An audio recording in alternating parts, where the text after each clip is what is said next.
ಕ್ಷೇತ್ರದಲ್ಲಿ ಕಾಂಗ್ರೆಸ್ ಅಭ್ಯರ್ಥಿ ಕೆ ರಾಜಶೇಖರ್ ಇಟ್ನಾಳ್ ಅವರು 1 ಲಕ್ಷ ಮತಗಳ ಅಂತರದಲ್ಲಿ ಗೆಲುವು ದಾಖಲಿಸಲಿದ್ದಾರೆ.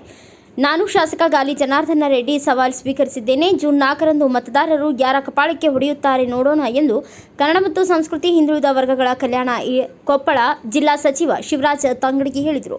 ಮಂಗಳವಾರ ಸಂಜೆ ಪಟ್ಟಣದ ವಿವಿಧ ಮತಕೇಂದ್ರಗಳಿಗೆ ಭೇಟಿ ನೀಡಿದ ಸಂದರ್ಭದಲ್ಲಿ ಅವರು ಮಾಧ್ಯಮದೊಂದಿಗೆ ಮಾತನಾಡಿ, ನಮ್ಮ ಪಕ್ಷದ ಅಭ್ಯರ್ಥಿಗೆ 8 ವಿಧಾನಸಭಾ ಕ್ಷೇತ್ರದಲ್ಲಿ ಅಭೂತಪೂರ್ವ ಬೆಂಬಲ ವ್ಯಕ್ತವಾಗಿದೆ. ವಿಶೇಷವಾಗಿ ರಾಜ್ಯ ಸರ್ಕಾರದ 5 ಉಚಿತ ಗ್ಯಾರಂಟಿ ಕನಕಗಿರಿ ವಿಧಾನಸಭಾ ಕ್ಷೇತ್ರದಲ್ಲಿ 25ರಿಂದ 30 ಸಾವಿರ ಮತಗಳ ಅಂತರದಷ್ಟು ಕಾಂಗ್ರೆಸ್ ಮೈಲುಗೈ ಸಾಧಿಸಲಿದೆ ಎಂದರು. ಕಾಂಗ್ರೆಸ್ ಮುಖಂಡರಾದ ವಿಶ್ವನಾಥ ರೆಡ್ಡಿ ಹೊಸ್ಮನಿ, ಕೆ ಗಂಗಾಧರ ಸ್ವಾಮಿ, ವೀರೇಶಪ್ಪ ಸಮಗಂಡಿ, ಸಿದ್ಧಾರ್ಥ ಸ್ವಾಮಿ ಸೇರಿದಂತೆ ಇನ್ನು ಅನೇಕರು ಹಾಗೂ ಪಕ್ಷದ ಮುಖಂಡರು ಸದಸ್ಯರು ಉಪಸ್ಥಿತರಿದ್ದರು. ವರದಿಗಾರ ಗೌತಮ್ ಯಾದವ್, ಕಿಷ್ಕಿಂಧ ಟಿವಿ, ಕನಕಗಿರಿ.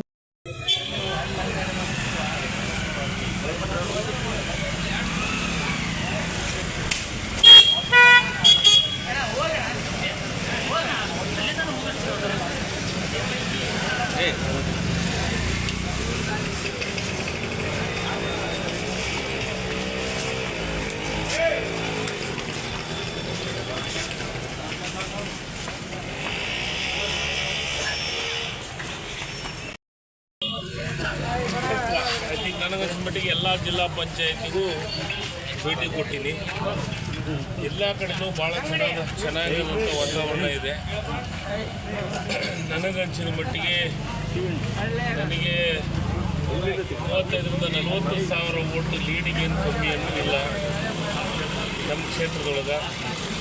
ಇವತ್ತು ನಾನು ನಮ್ಮ ಕ್ಷೇತ್ರದಾಗ ಮಾತ್ರ ಓಡಾಡಿದ್ದೀನಿ.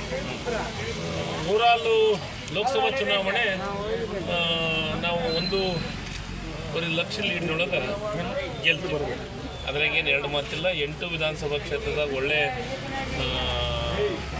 ಪ್ರತಿಕ್ರಿಯೆ ಸಿಕ್ಕಿತ್ತು ನಮಗೆ.